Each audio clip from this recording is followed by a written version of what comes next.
नमः।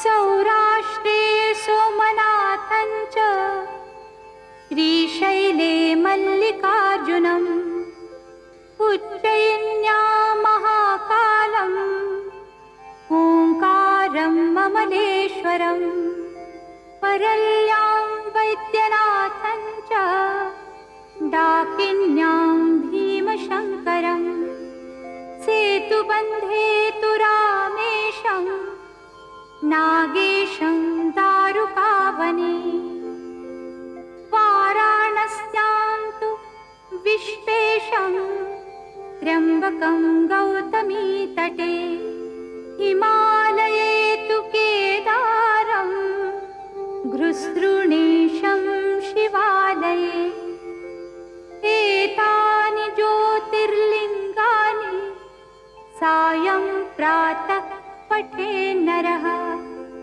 सप्तजन्मकृतं पापं स्मरणेन विनश्यति।